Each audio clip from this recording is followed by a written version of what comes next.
Salut à tous, on se retrouve pour un nouveau tuto que je traduis d'un tuto anglais. L'idée vient d'une certaine Nadège sur YouTube.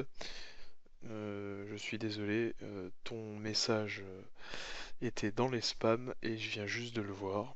Donc du coup je l'ai débloqué et je le retrouve pas. Donc Nadège, je ne sais pas comment, je te remercie de nous faire partager euh, cette idée de tuto que je trouve très originale et que j'avais jamais vue avant. Voilà, donc c'est parti, on y va. Donc j'ai téléchargé une image de famille, d'une photo de famille, un truc tout simple quoi. Donc on va aller dans... Alors déjà on va... Alors attendez, je vais faire comme si vous aviez des couleurs pour faire comprendre à tout le monde ne connaît pas tout. Donc vous cliquez sur la flèche, vous cliquez dans le vide ici et vous faites la touche D. Et regardez, ça réinitialise les couleurs en noir et en blanc. Si vous faites X, ça les échange. Voilà, c'est une petite astuce pour ceux qui connaissent pas. Je le fais tout le temps en général dans mes tutos, mais il y en a qui n'ont pas tout vu quoi. Donc on y va et il y en a qui retiennent pas. Donc on y va. Donc je vais faire un clic droit ici sur le rectangle qui est là et je fais outil rectangle. Voilà. Ensuite, vous vous assurez d'être sur forme, le fond noir, non plutôt blanc. Alors attendez, le fond blanc. Alors attendez, hop, X, comme j'ai fait tout à l'heure, je reviens sur ma forme, comme ça je suis dans le blanc. Vous pouvez même modifier la couleur ici, c'est vous qui voyez ça plus vite comme ça en fait. Et euh, avec cette forme, avec forme, on va créer la forme de la photo. Donc à peu près carré, c'est même plus vers le rectangle que le carré, mais on va le faire. Donc on y va.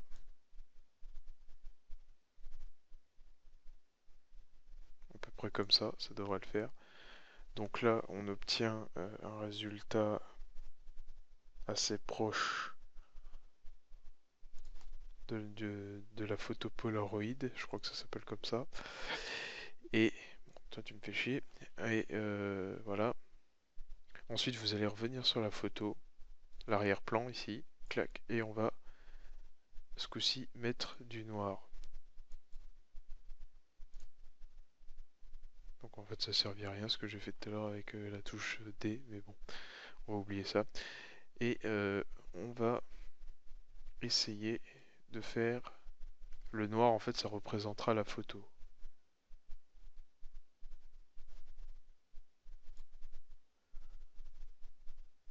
Voilà. Donc, si vous voyez pas le noir, c'est juste que, en fait, le blanc est sur le noir. Donc, vous allez glisser le noir vers le haut. Voilà. On a à peu près la photo. Bon, c'est un peu pas bien par rapport à là. C'est plus gras, quoi. Mais c'est à peu près ça. Donc, attendez. Ce que je vais faire CTRL T sur le blanc. Et je vais aller modifier un petit peu déjà la taille ici. Je vais déplacer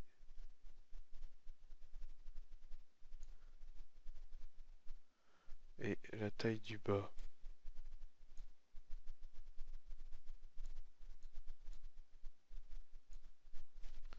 Je vais faire, ce que je vais faire, c'est la touche droite.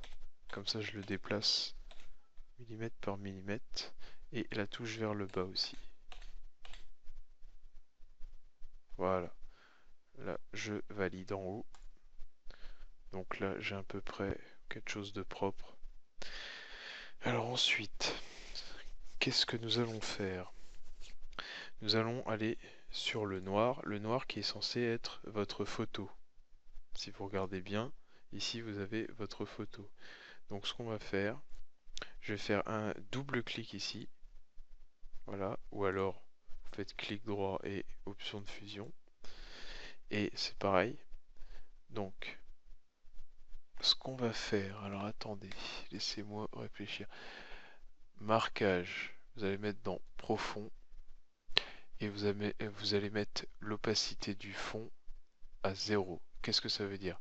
Ça veut dire que opacité, quand c'est à 100%, on voit tout, c'est-à-dire que la couleur on a mis noir donc on la voit, et si vous mettez à 0, et ben vous verrez à travers. Voilà. Donc là on commence à avoir notre photo. Ensuite, vous allez aller sur votre photo d'arrière-plan, c'est-à-dire la photo de famille.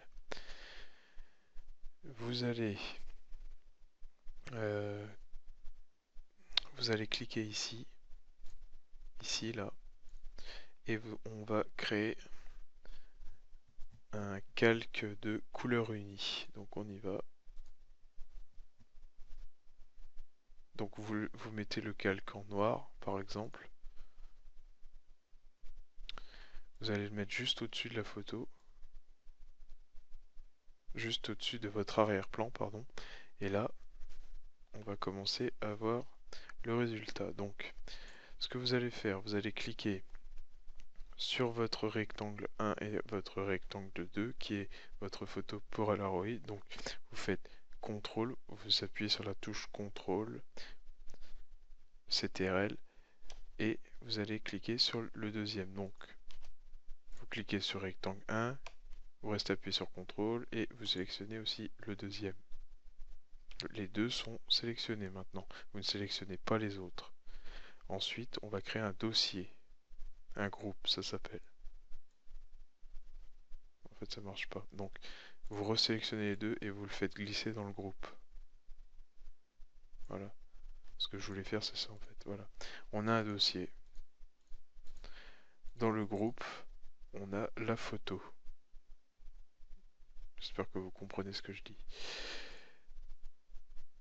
Et ce qui nous reste à faire maintenant, parce qu'en fait, quand vous allez déplacer le groupe, vous déplacez les deux en même temps, le rectangle 1 et le rectangle 2. Vous voyez?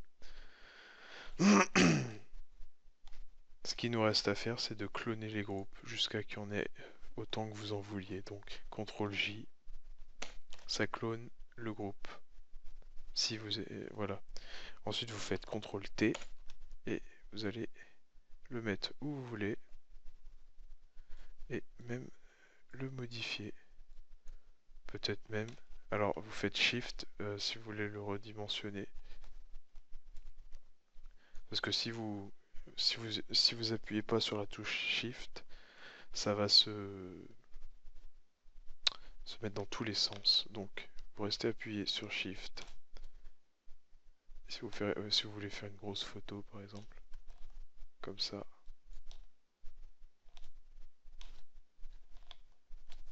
Merde, alors qu'est-ce que je fous? Voilà. Bon, perso, je suis pas fan. Donc, je vais supprimer ça. Alors, je vais recoller. Alors, CTRL T. Et je vais pivoter la photo. Ensuite, vous revenez, là vous vous assurez toujours d'être sur groupe, CTRL J, vous clonez. Donc vu que j'ai cloné la deuxième, bah, la deuxième se trouve ici forcément. CTRL T.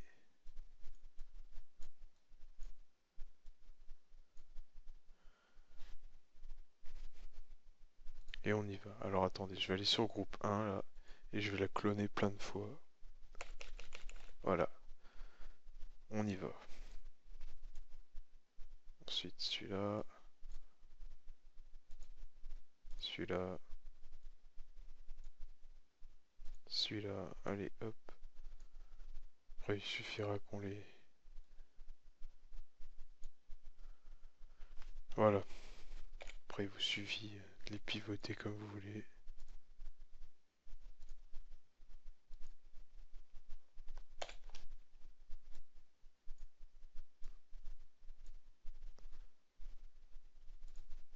Voilà.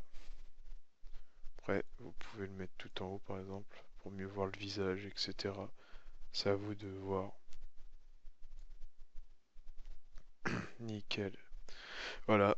Bah c'était... Voilà, je vais pas aller plus loin, parce que je pense que vous avez compris le truc. Si vous n'avez pas compris, vous mettez un commentaire, je réponds. D'autres peuvent répondre aussi pour vous aider. Euh, on a à peu près le même résultat, je crois. Ouais, c'est juste que moi je vais pas jusqu'au bout, hein. Après, vous pouvez carrément pivoter dans l'autre sens.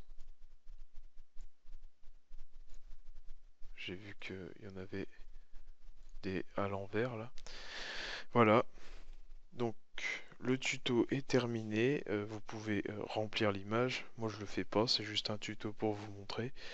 Et j'espère que j'ai très bien expliqué, que vous avez compris tout ce que j'ai dit. Et puis n'hésitez pas à vous abonner, à commenter la vidéo, à vous abonner au Facebook et à aller sur le site pour voir toutes mes autres vidéos. Voilà, donc salut et à plus pour un nouveau tuto.